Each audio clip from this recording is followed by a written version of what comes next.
এত বেশি রিক্রুটমেন্টের একটা মূল উদ্দেশ্য ছিল নির্বাচনটা যেন শান্তিপূর্ণভাবে, সুষ্ঠুভাবে এবং নিরপেক্ষভাবে এবং উৎসবমুখর হতে পারে। এই জন্যই কিন্তু তাদের এই প্রশিক্ষণ তাড়াতাড়ি কমপ্লিট করে তাদের বিভিন্ন ইউনিটে পাঠাতে দেওয়া হচ্ছে। তারা এই আগামী 12ই ফেব্রুয়ারি যে আমাদের জাতীয় নির্বাচন, এই নির্বাচনে তারা অংশগ্রহণ করবে। এই যে নির্বাচনে যারা বিশৃঙ্খলা সৃষ্টি করবে তাদের জন্য এতে ফোর্সের সংখ্যা বাড়ানো হচ্ছে এবং কেউ বিশৃঙ্খলা সৃষ্টি করতে পারবে না। আপনারা যদি সবাই সহযোগিতা করেন, নির্বাচন খুব শান্তিপূর্ণভাবে হয়ে যাবে। বৈধ রাষ্ট্র হলো মিয়ানমার, আর আরাকান আর্মি হলো দখল করে আসছে পুরা আমাদের যে রাখাইনের বর্ডারটা, এই বর্ডারটা পুরা দখলে আছে আরাকান আর্মির হাতে। মিয়ানমার আর্মি কিন্তু বর্ডারে নাই। এই জন্য আমাদের একটা তো সমস্যা ডেফিনেটলি হচ্ছে। বাট আমাদের যোগাযোগ হলো মিয়ানমার সরকারের সাথে। তা আমাদের কোনো কিছু হলে আমরা প্রতিবাদ জানাই মিয়ানমার সরকারকে।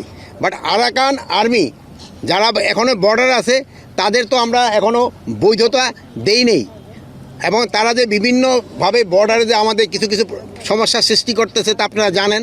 কিছুদিন আগে আমাদের একটা ছোটো বাচ্চা মর্টারে আঘাতে আহত হয়েছে, তাকে আমরা অলরেডি ঢাকা নিয়ে আসা হয়েছে।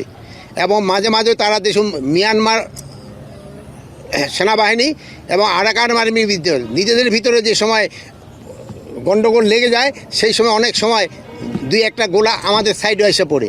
এই জন্য আমরা প্রতিবাদ করছি এবং এটা যেন ভবিষ্যতে না আসে, এই জন্য আমরা সব ধরনের প্রস্তুতি নিই। আর ওই দূরে থেকে যদি তারা ওই বিভিন্ন ধরনের কি বলে বক্তব্য দিচ্ছে, যদি তাদের এত সাহস থাকে তো দেশে এসে তো দিত। যারা পালায় আছে অন্য জায়গায়, ওখান থেকে তো পালায় আছে, চোর তো অনেক কিছু বলতে পারে, তারা পালায় আছে, পালায় ওখান থেকে বলতেছে, তাদেরটা কেউ শঙ্কিত হবে নাকি? যদি ওনাদের সাহস থাকে দেশের ভিতরে আসুক, আইসা আইনের আওতায় আইনের আশ্রয় নেক এবং তারা তাদের কথা বলুক। অন্য দেশে পালায় কথা বললে তো এটার কোনো ভ্যালু নেই। মানে কি, সীমান্তে তো সবসময় এই বাহিনী অলরেডি মোতায়েন আছে, সীমান্ত দিয়া যদি কেউ কোনো রকমের কোনো কিছু সৃষ্টি করতে চায়, কাউকেই ছাড় দেওয়া হবে না, কাউকে ছাড় দিতে হবে না।